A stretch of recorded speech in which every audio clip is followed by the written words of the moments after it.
ମୁଁ ଆପଣମାନଙ୍କ ପାଇଁ ନେଇ ଆସିଛି ଏକ ଦମଦାର ପ୍ରଡ଼କ୍ଟ। ଆସନ୍ତୁ ଜାଣିବା ଏହି ପ୍ରଡ଼କ୍ଟର ବେନିଫିଟ୍ ବିଷୟରେ ଏବଂ କଣ୍ଟେଣ୍ଟ ବିଷୟରେ।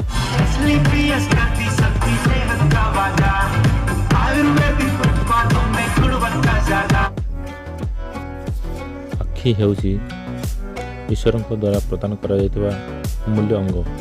ଆଖି ହେଉଛି ସବୁଠାରୁ କୋମଳ ଅଙ୍ଗ।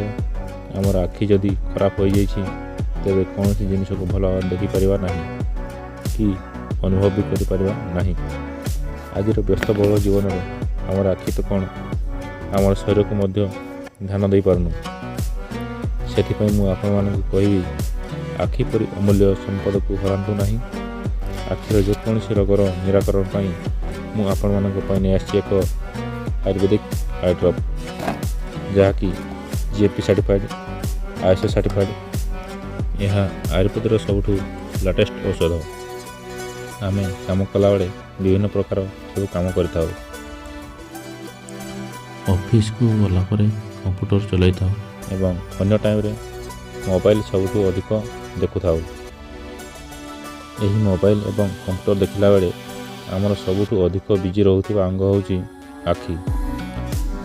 ମୋବାଇଲ, କମ୍ପ୍ୟୁଟର, ଲ୍ୟାପଟପ୍ ଏବଂ ଟିଭି ଦେଖୁଥିଲେ ଆମର ଆଖି ଭିତରେ ଥିବା ପାଣି ଶୁଖିଯାଇଥାଏ ଏବଂ ଆମକୁ ବିଭିନ୍ନ ସମସ୍ୟାର ସମ୍ମୁଖୀନ ହେବାକୁ ପଡ଼ିଥାଏ। ସେହି ସମସ୍ୟା ଗୁଡ଼ିକ ହେଲା ଆଖି ଶୁଖିଲା ଲାଗିବା, ଆଖି କୁଣ୍ଡେଇ ହୁଏ, ଆଖି ଲାଲ ପଡ଼ିଯାଏ, ଆଖିରେ ଜ୍ୱଳନ ହୁଏ, ଆଖି ବଥା ହୁଏ, ଆଖିରୁ ପାଣି ମଧ୍ୟ ବାହାରି ଯାଇଥାଏ। ଏହିସବୁ ସମସ୍ୟା ସମୟକ୍ରମେ ବହୁତ ବଡ଼ ସମସ୍ୟା ଦେଖା ଦେଇଥାଏ। ଆଖି ଖରାପ ହେବାର ଆହୁରି ମଧ୍ୟ ଅନେକ କାରଣ ରହିଛି। ଆପଣମାନେ ଯେତେବେଳେ ଘରୁ ବାହାରକୁ ଯାଉଛନ୍ତି, ଦୂଷିତ ଜଳବାୟୁ ଧୂଳିକଣା ଆପଣଙ୍କ ଆଖିରେ ପଡ଼ି ଆଖି ଖରାପ ହୋଇଯାଇପାରେ। ଏହାଛଡ଼ା ଆପଣ ଦେଖିଥିବେ, ପାଖରେ ଥିବା ଜିନିଷ କେତେକ ଲୋକ ଦେଖିପାରନ୍ତି ନାହିଁ, ଆଉ କେତେକ ଲୋକ ଦୂରରେ ଥିବା ଜିନିଷକୁ ଦେଖିପାରନ୍ତି ନାହିଁ। ଏହି ସମସ୍ୟା ଯଦି ଆପଣଙ୍କର ଥାଏ ତେବେ ଏହି ଆୟୁର୍ବେଦିକ ପ୍ରଡ଼କ୍ଟ ବ୍ୟବହାର କରନ୍ତୁ, ଆଉ ନହେଲେ ସମୟକ୍ରମେ ଆପଣଙ୍କର ଆଖି ମୋତିଆବିନ୍ଦୁର ରୂପ ନେଇପାରେ। ଆପଣଙ୍କର ଯଦି ମୋତିଆବିନ୍ଦୁ ହୋଇଯାଇଛି ତେବେ ବିଶ୍ୱାସର ସହିତ ଏହି ଆୟୁର୍ବେଦିକ ପ୍ରଡ଼କ୍ଟକୁ ବ୍ୟବହାର କରନ୍ତୁ ଆଉ ମୋତିଆବିନ୍ଦୁରୁ ମୁକ୍ତି ପାଆନ୍ତୁ। ମୋତିଆବିନ୍ଦୁର ଯଦି ଆପଣ ଅପରେସନ୍ କରାଉଛନ୍ତି ତେବେ ଯଦି ଅପରେସନ୍ ମାଧ୍ୟମରେ ଭଲ ନହେଲା, ସାରା ଜୀବନ ପାଇଁ ଜୀବନ ଅନ୍ଧକାର ହୋଇଯିବ। ଆପଣଙ୍କର ମୁଣ୍ଡ ବ୍ୟଥା ଯେକୌଣସି କାରଣ ହୋଇଥାଇପାରେ, କିନ୍ତୁ ଥଣ୍ଡା ଯୋଗୁଁ ମୁଣ୍ଡ ବ୍ୟଥା ହୋଇଥାଏ, ଗ୍ୟାସ୍ ଏସିଡ଼ିଟି ହେବାରୁ ମୁଣ୍ଡ ବ୍ୟଥା ହୋଇଥାଏ କିମ୍ବା ଅର୍ଦ୍ଧକପାଳି ମୁଣ୍ଡ ବ୍ୟଥା। ଆପଣଙ୍କର ଆଖି ବି ଯଦି ଖରାପ ହେଇଯାଉଛି ନା, ତାହେଲେ ବି ମୁଣ୍ଡ ବ୍ୟଥା ହୋଇପାରେ। ଆପଣଙ୍କ ଆଖିର ଯେକୌଣସି ପ୍ରକାର ରୋଗ ହୋଇଥାଉ ନା କାହିଁକି, ଆମର ଏହି ଆଇ ଡ୍ରପ୍ ଆପଣଙ୍କ ଆଖିକୁ ନୂଆ ଜୀବନ ଦେଇଦେବ। ଆଖିରେ ଚଷମା ପିନ୍ଧୁଥିବା ବ୍ୟକ୍ତି ଚଷମା ଆଉ ପିନ୍ଧିବେ ନାହିଁ। ଏହି ଆଇ ଡ୍ରପ୍ ଆପଣଙ୍କ ଆଖିକୁ ପୁରାପୁରି ଭଲ କରିଦେବ।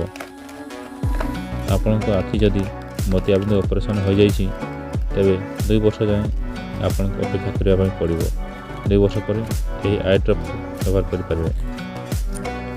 ଏହି ଆଇ ଡ୍ରପ୍କୁ ବ୍ୟବହାର କରିବା ପୂର୍ବରୁ ନର୍ମାଲ ଥଣ୍ଡା ପାଣିରେ ଆଖିକୁ ସଫା କରନ୍ତୁ, ଆଉ ଆପଣଙ୍କର ଆଖିକୁ କେବେ ବି ଗରମ ପାଣିରେ ସଫା କରନ୍ତୁ ନାହିଁ।